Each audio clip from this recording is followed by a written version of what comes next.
And I'm appreciative. I've had that set of life, which has been very giving to me.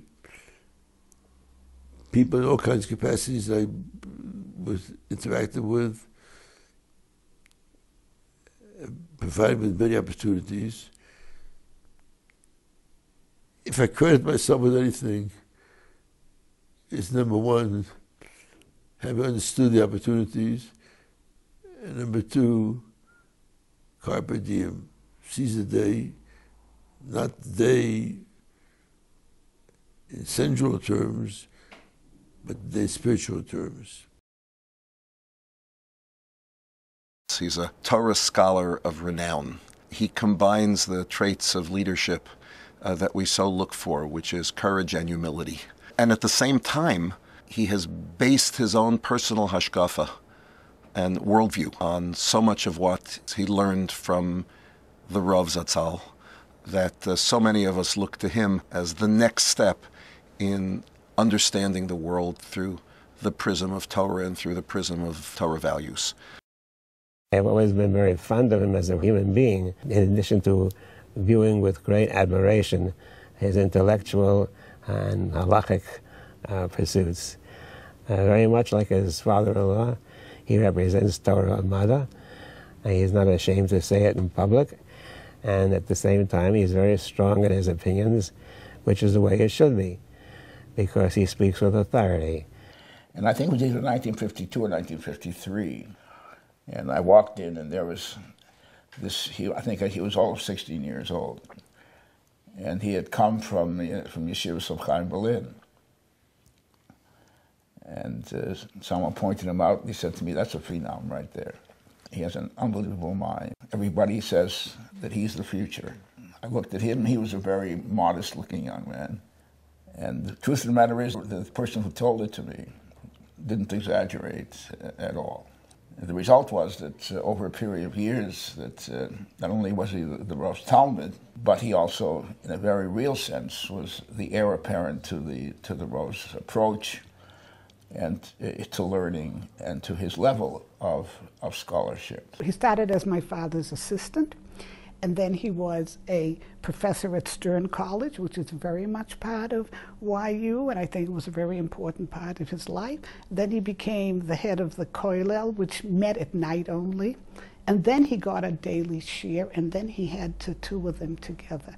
So you would imagine being a Rebbe at YU was a very, very major part of his life. And in a sense, our family life revolved around that. When I was about 15, 16 years old, and I was a student in high school. He's 10 years older than I am, he's about 26 then. I heard you could ask him any question you want in Shas.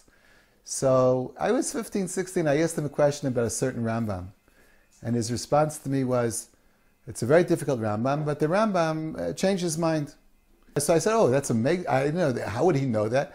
And I said, thank you very much. And then he called me back and said, but don't you want to understand what the Rambam thought before he changed his mind? And then I realized learning is a completely different ballgame. If you would consider my husband as being the stepping ground for young men, where he trained them how to learn in the Brisker way, in the Brisker derech, as they call it, where he had high standards for them. It was very thorough, and I think this indeed allowed them to go on to my father's shir and to go on to learn at a higher level. I spent 2 years in the shir. In the course of time, I learned how to think analytically, something I had never, ever done before. He was the most unbelievable teacher that I ever had. In shir, it was always a tremendous challenge to try to give a svara. And then, if you got it right, Rav Lichtenstein would say yes. When you got a yes from Rav Aharon Lichtenstein, you sort of soared into the stratosphere, because what a compliment. The Rebbe liked what you had to say. He always, for me, was a model of menschlichkeit and midos. And I've always tried to emulate that first warm, welcome, smile, embrace, surrounded by Torah, but not forgetting that here was a young man, boy, coming in to see him, and that he had to relate to me on that level. In this respect, of course, coming to Israel, the realization of a dream which started when I was 10 years old. Being able to come here and to realize at one and the same time two values. One is Talmud Torah, to learning and teaching. The other is the Lilmed and Lamed going together with Shmer L'Asir L'Kaim. At 16, I came to the yeshiva, and I went into Rav Lichtenstein's shir. That year and a half was an experience and an exposure which has impacted my direction in life, specifically has impacted on my own approach to Talmud Torah and the kind of things that I try to convey to my own Talmidim. Tuesday, my husband would go to the Grus Center in Yerushalayim. The truth is, I didn't want him to do it. I thought he was working very hard, that he was devoting himself to building Yeshivat Har Etzion, and he was very, very adamant that this is what he wants to do, because he's very devoted to Yeshiva, and I think he wanted to continue to teach the students that are studying at RIETS, and he wanted to be part of that faculty. It is, till today, a very important part of his identity. This place that nurtured him and brought him up from the age of 14, and he just doesn't want to leave. Rav Aharon Lichtenstein is, in my view, an Ish HaEshkolot. He's everything.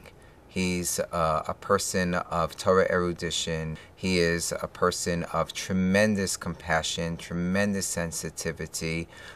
He is a true giant of our generation.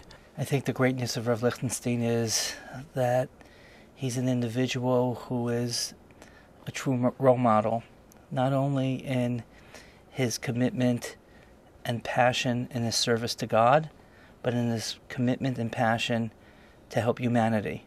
To go to the Spanish at night and see what I see,